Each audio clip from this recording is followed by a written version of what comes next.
As you can see from what my bench looks like right now, I got a whole bunch of stuff going on, and I thought, you know what I need? I need one more guitar in pieces on this bench. Let's dig in.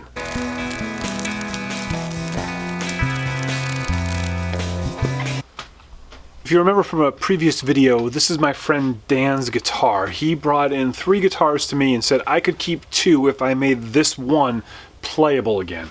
The best I can tell from doing a little bit of internet research is that this is called a Fujigen Gaki is the model. That seems to be the closest I could find for pictures of complete guitars that had the badging on them.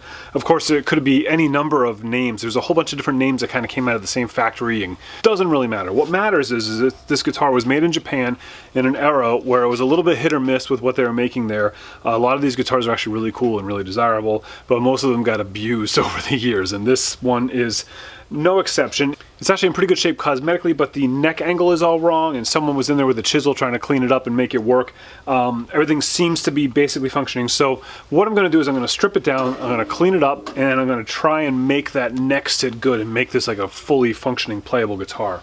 The other thing that I noticed right off the bat was that the original tremolo bar on it was missing the spring, and so I ordered this replacement Bigsby spring, which I'm hoping will fit and work in there too. But like I said, first, let's just tear it apart.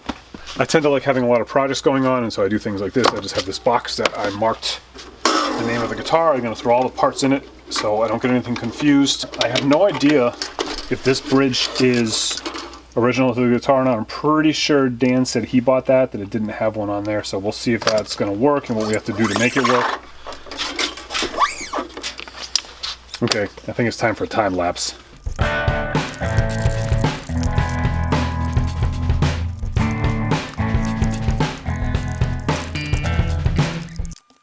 I have this plugged into my little shop amplifier right now to see what works. So I'm assuming mic 1 is pickup 1, and we got nothing. Let's try mic 2.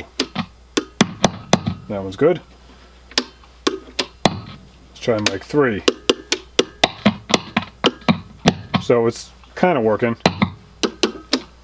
Now they all work. My guess is these switches are a little dirty. Hopefully we don't need to replace them. So that's the middle one. That makes sense. So this would be this one.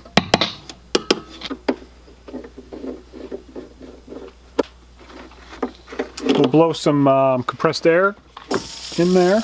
Maybe I'll spray a little bit of contact cleaner in there too. I don't want to take all these knobs and wires out if I don't have to, because it's kind of a pain in the neck. You have to remove all the pickups and whatnot. If everything's working, I just assume leave it in there.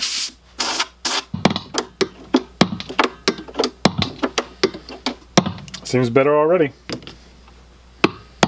When doing work like this, a lot of times people underestimate the power of just soap and water. We start thinking like makers, like, oh, we need a buffing compound, we need this, we need that, the other thing. Sometimes just a very simple mild soap is really all you need, and we'll see if that does the job here.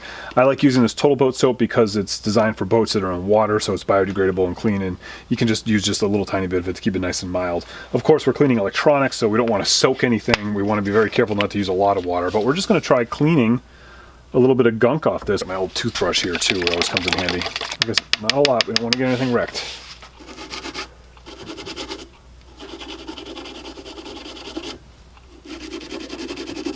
A lot of this gunk and tarnish you see is just sweat from people's hands coming right off.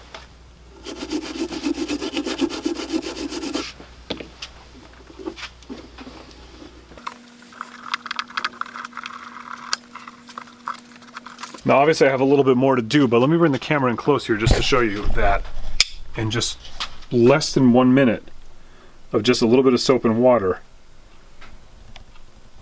See the difference? Less than 1 minute.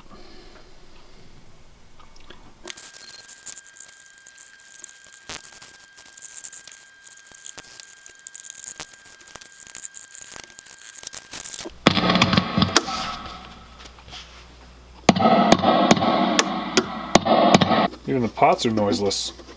Alright, looking good. Same thing on the whole body. We're just going to use a little bit of soap and water. Not a lot. We don't want to warp the wood or anything. Just see if we can get some gunk off.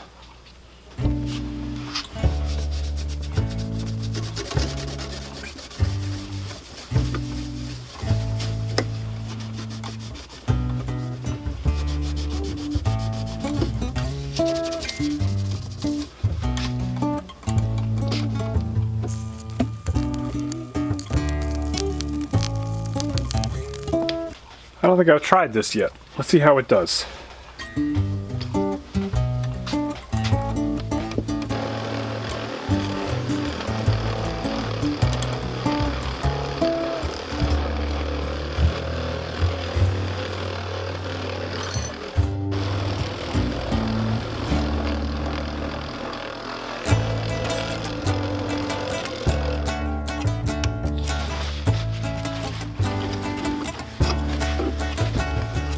Since I have to take this part off anyways, I might as well just buff it.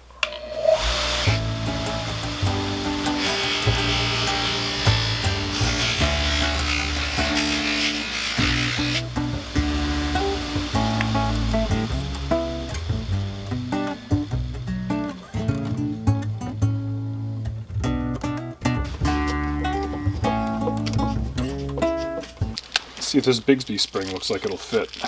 It's a little high right now, but when the strings are pulling on it, it'll pull it down, but it's probably too tall, but I can cut a coil off of it, just like you would lower a car and lower that down.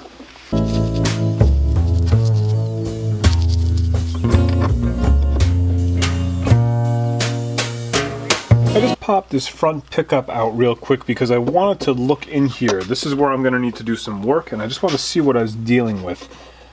It looks like it's all plywood. I can see stacks of veneers. I can see that the edges are plywood and they're coming up a little bit right here. So that was some kind of like bent plywood going on. And then there's some hardwood in here. There's just like, it's usually like Marenti or whatever, this kind of mahogany type wood. And this is, as you can see, is a total mess. But I was just curious what it looked like in there. I wanted to make sure it went all the way through to the back. It appears that it does.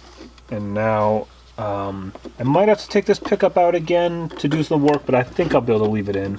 I'm trying to leave things as untouched as possible. Just touch them if I need to.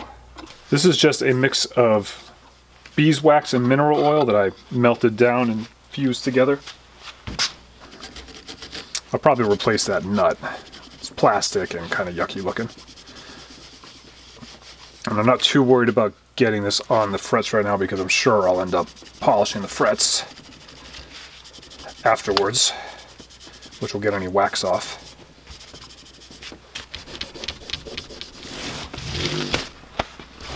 We'll worry about polishing the frets once we get to the playability aspect of this. See, I have this little drawer of some ferrules. Let's see if any of them are about the same size. Close enough.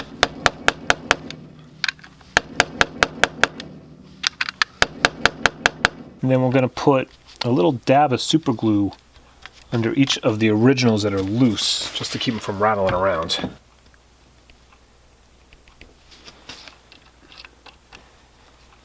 And there we have it. We have the neck looking pretty good. The fingerboard's all cleaned up. I do not know if it's going to need a fret job yet. We'll find out when we string it up. I mean, it looks pretty good. You can see the finish on it is beautiful. This is that Asian mahogany, Marenti I think it's called. I'm not really sure, but it's a really nice looking wood. The finish on this is fantastic. It's in really good shape. The only thing that's wrong with this right now is it doesn't have the original logo, of course, so I think I might just have to make my own to put up there. Neck's ready to go, and the body is looking really, really good. You can see that this original finish buffed up nice. It's got a nice shine to it. I was able to get all this chrome nice and shiny. There's a few chips and dings here and there, of course, as to be expected on a guitar that is probably 50 years old. And now all I have to do is the hard part, make it play. Stay tuned.